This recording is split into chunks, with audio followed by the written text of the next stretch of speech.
Welcome to QCC's Face the Region. Face the Region is produced by Quinsigamond Community College to assist our region in attaining educational, economic, and personal prosperity. Good morning, and once again, welcome to Face the Region, QCC's program here on Full Service Radio, AM 830 WCRN. I'm Zip Zipfel, where every week we find out more and more about Quinsigamond Community College, all the great academic programs they've got here, all the great services for students, and the fact that it's a really cost-effective way to get a great start in the educational process. And Liza Smith is our guest today. She is the Dean of Academic Planning, which fits in nicely with that intro. Good morning. How are you, Liza? I'm well, thank you. How are you? Good. First time on the program? Second, actually. Second time, yes. Okay. Now, my memory is failing me. That's why I need to attend here at QCC.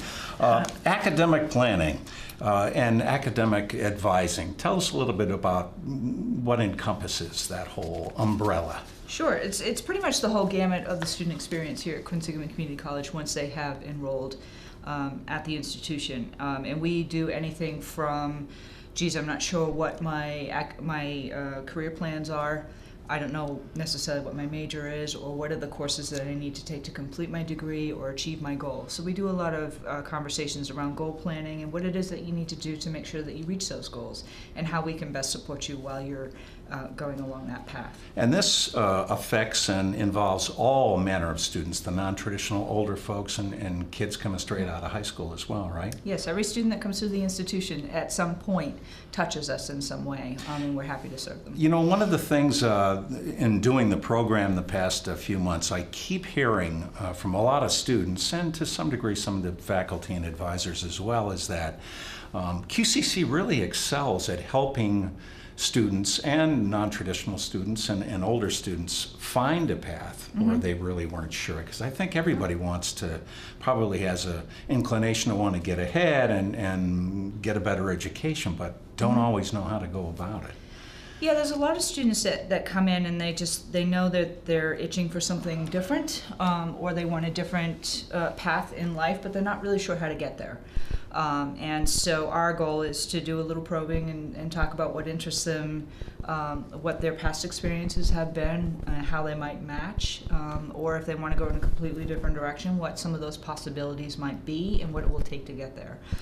For some students, they can latch onto something fairly quickly and get along the way. Other students, it takes a couple of conversations to get that done because there is a reflective piece to that.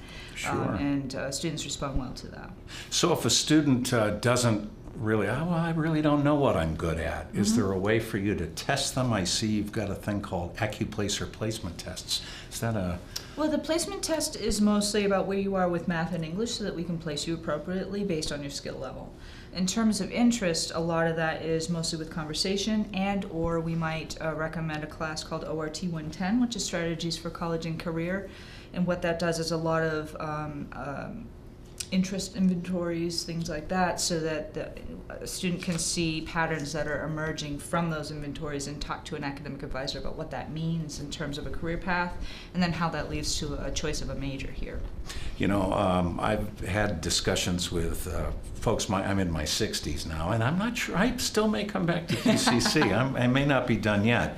But I have to admit, back when I was in high school looking at colleges, it was pretty much, well, you know, it sounds like you should go to XYZ college. There really wasn't a whole lot of advising involved, and no disrespect though, but it was sort of in its infancy, advising to students. Has it really, I would imagine these days, especially with the cost of education and how tough the job markets are, you really do have to kind of get focused to put your best foot forward.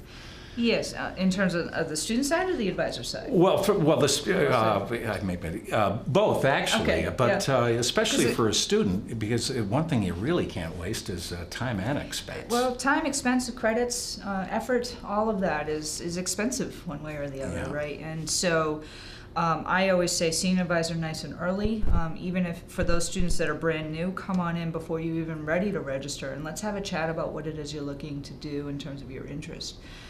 We can choose courses that apply to many majors, so that if you do change your mind, you're not wasting time, energy, and all of that.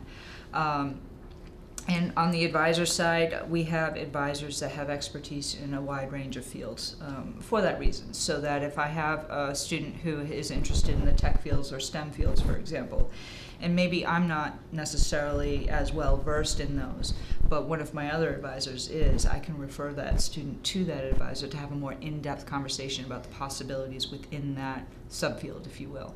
Sure, and I hear that frequently about how the professors and faculty really have that real-world experience and really know the job market.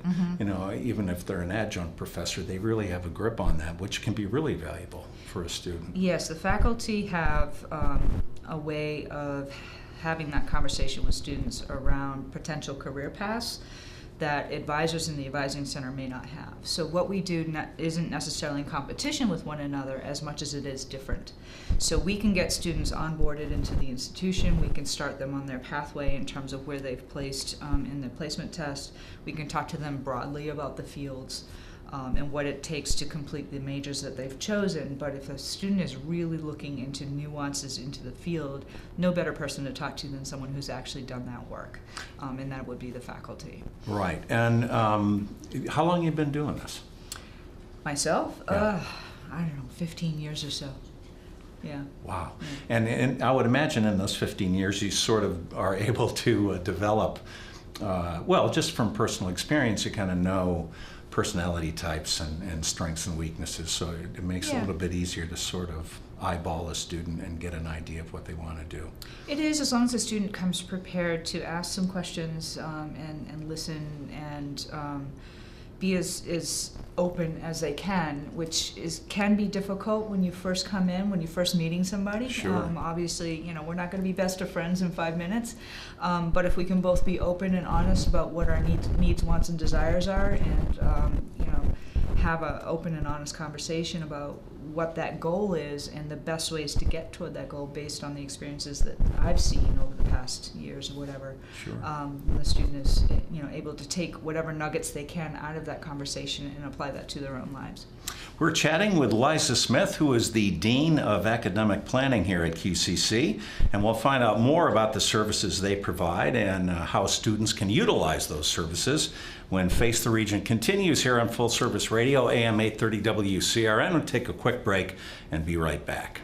Welcome back to Face the Region here on Full Service Radio, AM 830 WCRN. I'm Zip Zipfel, and every week here on the program we find out more about Quinsigamond Community College, the curriculum, the courses students can take, and some of the great services that are provided here at QCC, really at no cost to the students who attend. And in that light, we're speaking with Liza Smith, who is the Dean of Academic Planning, which is a really pretty much a key role, I would think. Is that one of the first things the student does when they come on campus, if they so chooses to visit with you? Or do you recommend that? Well, we recommend that students come through admissions if they're looking to pursue a program, but students come through the institution a number of ways. Sometimes we are the first stop in academic advising anyway, just to have that initial conversation, because some students are just kind of exploring their options at this point. QCC might be one of many. Other folks do go through the admissions process. Some people just show up in testing, like I'm here to take the placement test, based on recommendation maybe from a guidance counselor or a friend or something like that. So we kind of catch them in all manner of ways, and we'll just take them from, you know, where they are at the point that they reach us. So is there a link, say, for a high school student who's you know, graduating and looking to attend school? Mm-hmm. Do you are you connected at all to their guidance counselor, or is there any interaction between, you know, the high school level and here at QCC? The admissions office will oftentimes visit the high schools regularly and have a relationship with them and do a lot of recruiting at the area high schools. In terms of the application process, there are decision days, things like that. It's a little bit outside of my area, but we reap the benefits of that. Sure, you know? So once they have those days, we'll often get an influx of students who are generally interested in enrolling with us. In terms of how they would apply, it was just a matter of going to qcc.edu, and then right there's an application link, if you will, that sends them right there. So walk me through a typical scenario. So a student decides, wow, I really want to come and talk to the folks in your department. Mm-hmm. So how does it work? Well, it depends. So if you're not yet ready to have a conversation around which major you would like to choose, if you want to just do some exploratory discussion, you can come right into advising or admissions. Either actually are pretty well versed in all of our programs. The detail with which that you want to have that conversation is where it matters. So if you're looking for broad overview strokes in terms of what our options are, admissions is the best place to start. If you want more detail in terms of the requirements within the programs that you're interested in, and or some career planning, academic planning, some discussions around timelines, things like that, how to make it work in your life, that's all academic advising. Sure. Yeah. And I would imagine, too, I mean, QCC offers so many different courses, and you mentioned before nuances of courses, especially in the technical fields. You really do need to think it through to maximize your time and financial expenditure. Absolutely. I like to say the best use of our time actually is to sit down with a student and really map it out. You know, what is your life going to look like while you're here? What is it you're going to be taking and when? So that a student has in their mind an end date, because you can't put your life on hold forever. And a lot of folks that are receiving certificates and degrees here, you know, they have a plan in their head as to, you know, how they'd like their life to progress. If you don't know when your graduation date could potentially be, it's difficult to plan and keep that motivation. So we do academic planning with the student, in addition to just the regular registration periods where we focus on what it is you're taking the next semester. We'll also say what this means in terms of the rest of your progress here, you know, how many courses you have left, how long that's going to take, and then a discussion about, you know, which classes are only offered in the spring as opposed to fall, when and what order you should take them, why it makes sense to do so, either in terms of offering or content. And then culminating obviously in a graduation date. And that will fluctuate depending on how the student goes about it and how successful they are as they progress. Sure. You know, again, I was thinking back in the simpler days when I was a student, my God, all I did was worry about, you know, setting up my classes, getting my books, and off to school I went. But nowadays, you know, students have families, they have jobs. There's classes really around the clock with online courses practically. Yep. So I guess that really is kind of a Rubik's Cube of making it all work. And do you guys help out in that regard? We do. So one of the conversations we have is, you know, what all else are you responsible for at this point in time? You know, our students are not one-dimensional. They're workers, they're caretakers, they have children, they have elderly parents that they're taking care of, they have church obligations, whatever it might be. Yeah. And so I like to ask them, you know, how do they see this fitting into their lives?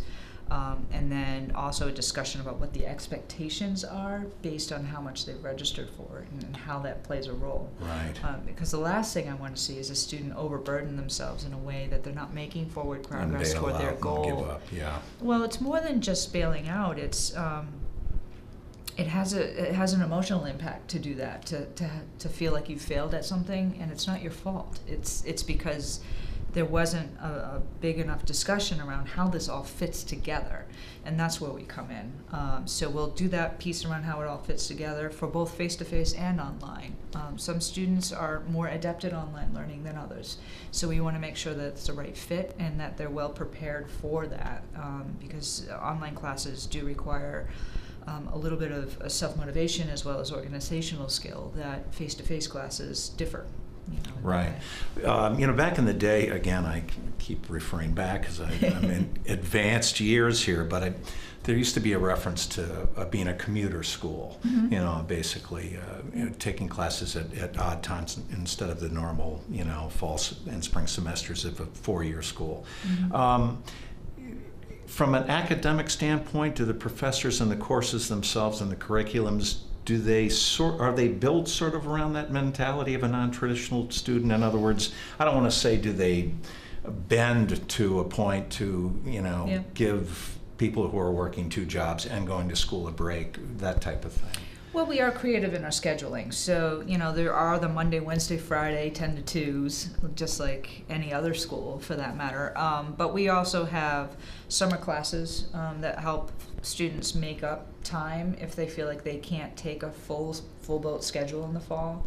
We have evening classes, some classes on the weekend, some online, and it's usually the blending of all of them that makes it work for a student, because everybody's lives are a little bit fractured these days, you know, with multiple obligations. So we want to make sure that students aren't ignoring the obligations that they've already set forth in their own personal lives, but at the same time create a nice balance where they are moving forward in some way so they feel that they are achieving their goals. Well, I'm waiting for Amazon to deliver the college to my doorstep by drone. That'll be my They're day. almost there, actually. We're chatting with Liza Smith, who is the Dean of Academic Planning here at QCC, about the services her department provides. We'll find out more here in just a couple of minutes in our final segment of Face the Region on Full Service Radio, AM 830 WCRN.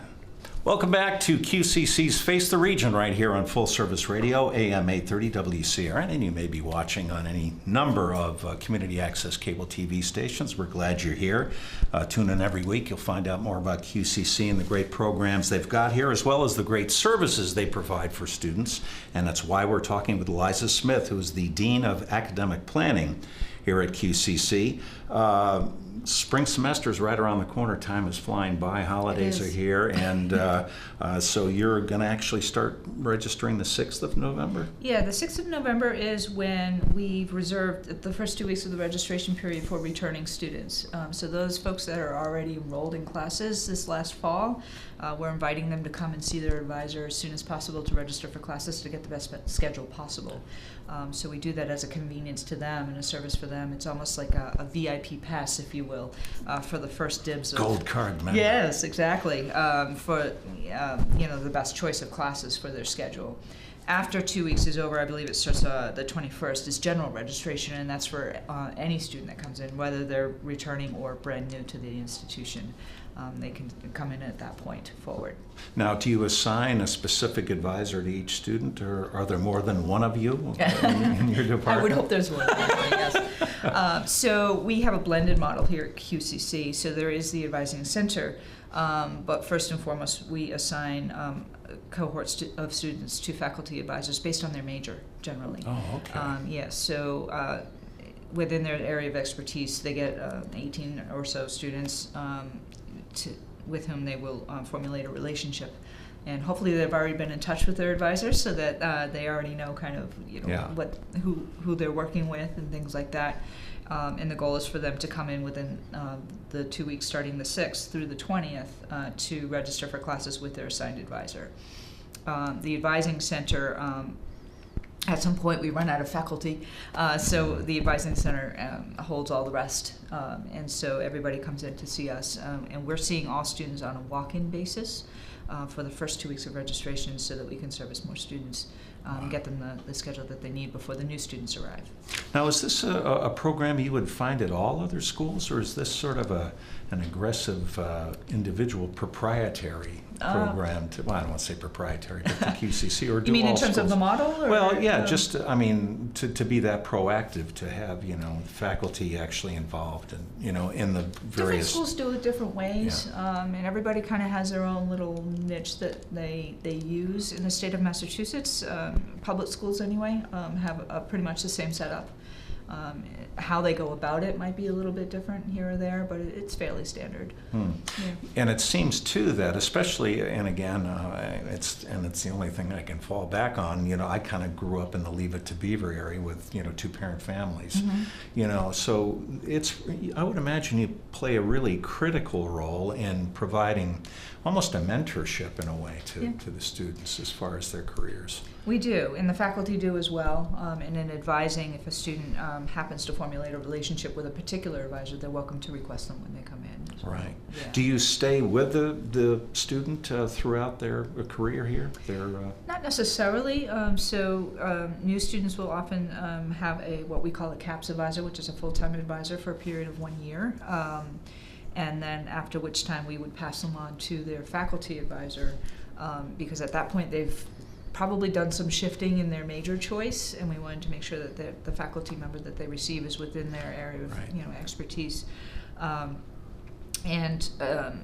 Faculty advisors will change based on whether or not they've remained in the same major or not. Sure. Or sure. by request. So if a student happens to formulate a relationship with me, for example, if I was teaching, I don't know, accounting or something like that, and maybe that student had a different major, but we hit it off, that student could request me through the Advising Center, through some paperwork, we could get that done. That's great. Yeah. That's great. So, say coming up here in the walk-in portion of the registration between the 6th and 20th of November, do students need to bring anything with them, or just an openness to want to talk about what they're interested in? And they're not required to bring anything. Obviously, a list of questions would be great. We'd like to know how their semester is going. What are some of the things that worked well for them, what didn't? So we would need to know that to best advise them. If they're having any questions about whether or not they're in the right major, those kinds of things, now's a good time to ask, because it would impact the courses that we choose and or the path that we would discuss with them. So having a list of questions, having a good idea as to what worked well for them and what didn't, some of the things that might work scheduling-wise for them, anything new that's going on in their lives is a good idea to share with us so that we can get a good whole picture of who's sitting in front of us to serve them well. right. Yeah. And it's an amazing service. If there was one aspect or one thing you would tell a potential student coming into school about your department, and really pretty much a sales pitch for your services, what Sure. would that be? What's the biggest advantage to having an academic planner for a student? I would say that we are pretty much the liaison to just about every office on campus. And so if the student doesn't know where to turn for anything, if there's a burning question about anything whatsoever, if we don't know the answer, we'll find out who does, and we'll point you to the right direction. So I like to think of us as a central hub, if you will, for all of the rest of the resources that are available at QCC, and there are plenty of them, from tutoring to disability services, financial aid, counseling, all of that stuff. We can make referrals, we can make phone calls to make sure it happens, and follow up with the student to make sure that their needs are met as issues arise. And that would also apply as well to students who are looking to transfer on to four-year schools. Yep. Do you sort Absolutely. of show them the way there as well? Yes, there's some general information that we can give them ahead of time, but then at some point we would refer them to the transfer office, and they have a vast array of knowledge around all of the articulation agreements between us and other institutions and the benefits, both time-wise and financial, for them to be able to do that. And it's always a good idea to have that conversation nice and early. So if you're at all thinking about transferring, mention it, and we can start talking to students about what those options might be, and then who best to talk to about those, particularly as you get into the details to the later part of your program. Excellent. And again, coming up here between the 6th and the 20th, where would they find you to walk in and chat? Yeah, room 61A in the main administration building is the main office. Obviously, if you're in Southbridge, we do have a Southbridge location as well. And we do have some hours downtown as well. Great. Well, Liza Smith, Dean of Academic Planning, thanks so much for being with us, and, Thank you for having me. It's been a continue pleasure. the great, important work you're doing here at QCC. I know a lot of students have benefited and will continue to benefit from it. So that'd be great. Join us again right here next week on Face the Region, where we'll find out more about QCC's great programs and services for their students. I'm Zip Zipfel. Have a great week. You're listening to Full Service Radio, AM 830, WCRN. This has been Quinsigamond Community College's Face the Region. Join us again next weekend on AM 830 WCRN.